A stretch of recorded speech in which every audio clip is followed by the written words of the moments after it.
એક કામ કર, તું બેઠ, હું તારી હાટુ છે ને ચા બનાવી આવું. કેમ તું લે ચા બનાવવા જા છો? ભાભી કઈ હોતા છે? ના ના, ઈ કાંઈ હોતી નથી. ઈ એના રૂમમાં બધું છે ને હરખું કરે છે, કબાટમાં કપડા ગોઠવે છે ને એવું આડવું થઈ ગયું છે ને તે. હા, એ તો અંદરથી અવાજ આવે છે એટલે ખબર પડી ગઈ કે કેવા કામ કરે છે.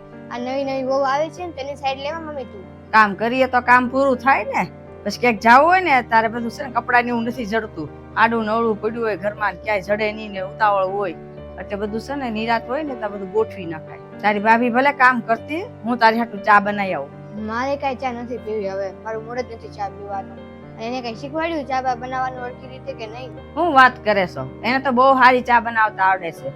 સવારમાં ઉઠીને મજાની વેલા ચા બધા હાટું બનાવી નાખે, પછી પોતપોતાના રૂમમાં બધાને ઈ ચા અંબાઈ આવે.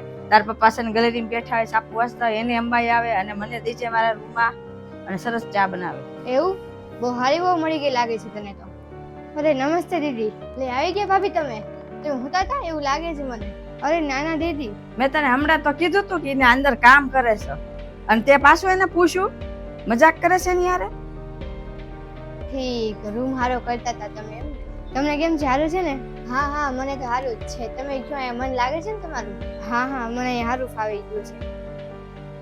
દીદી તમે 2 મિનિટ બેઠો, હું હમણાં 2 મિનિટમાં છે ને મારું બધું કામ પૂરું કરીને આવું છું. હા કાંઈ વાંધો નહીં ભાભી. વાહ ભાઈ મમ્મી, મને એમ કીધું કે તમે 2 મિનિટ બેઠો, મારું કામ પૂરું કરીને આવો. બહુ કામ છે તારી નવી વહુ તો. આ નવી વહુ ને તું માથે ચડાવીને રાખે છે એવું નથી લાગતું મમ્મી? ચોખ્ખું દેખાતું હતું કે હું સીધા અહીંયા આવ્યા છે એમ. અને તું એમ કે છો કે એનો રૂમ હારો કરે છે. કાઈ રૂમ હારો નતા કરતા. હું બોલે છો? તારો કહેવાનો મતલબ શું છે? માથે ચડાવીને રાખે છે, બહુ અંદર આરામથી હુવે છે અને તું મારી સામે ખોટું બોલે છો કે અંદર કામ કરે છે. ઠીક, તું આ વાત કેસો? તારા મોઢેથી હું આ શબ્દો હારા લાગે છે? પોતાનો તું ટાઈમ ભૂલી ગઈ? 12 વાગ્યા સુધી હુઈ રહેતી હતી. તાર પપ્પા મને પૂછ્યા કરે કે કેમ ઈ 12 વાગ્યા સુધી હુઈ રહેશે? ત્યારે હું કહી દેતી હતી ઈ મોઢે સુધી વાંચતી હતી ને એટલે. તું મને એમ કે તું જમવાનું બનાવતી હતી તારે માં તું ભૂલ કરતી હતી, બધું સંભાળી લેતી હતી. તારો સંબંધ જોવા આવ્યા હતા તો તારા ફઈ તારે આવ્યા હતા તો તને જમવાનું બનાવતા નહોતું આવડતું તો મેં તારી ફઈએ શું કીધું તું કે એને જમવાનું બહુ સરસ આવડે છે રાંધતા. પહેલી વાત તો ઈ કે હું તારી દીકરી છું, તારી પોતાની છોકરી છું અને ઈ તારી વહુ છે. અને બીજી વાત તો ઈ પારકા ઘરેથી આવી છે. અને હા, ઈ સમયે મારો સંબંધ નક્કી થતો હતો. જ્યારે છે ને બે ત્રણ વાર ખોટું બોલીએ ને તો ઈ હાલે. એમાં શું થઈ ગયું? આ મારી છોકરી નથી?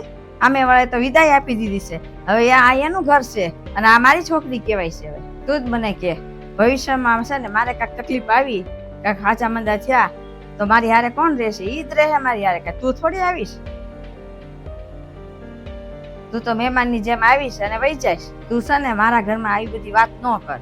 તું આવ ને તો રાજી ખુશીથી આવ અને રાજી ખુશીથી બધા હારે રહે અને ખુશીથી મજાનું ખા પી ને મોજ કર. અને જ્યારે તું આવશો અને જ્યારે તું જા ને તો રાજી ખુશીથી જા. આ હવે એનું ઘર છે ને અમારું ઘર છે, અમે હવે સંભાળી લઈશું. તારે કઈ ચિંતા કરવાની જરૂર નથી.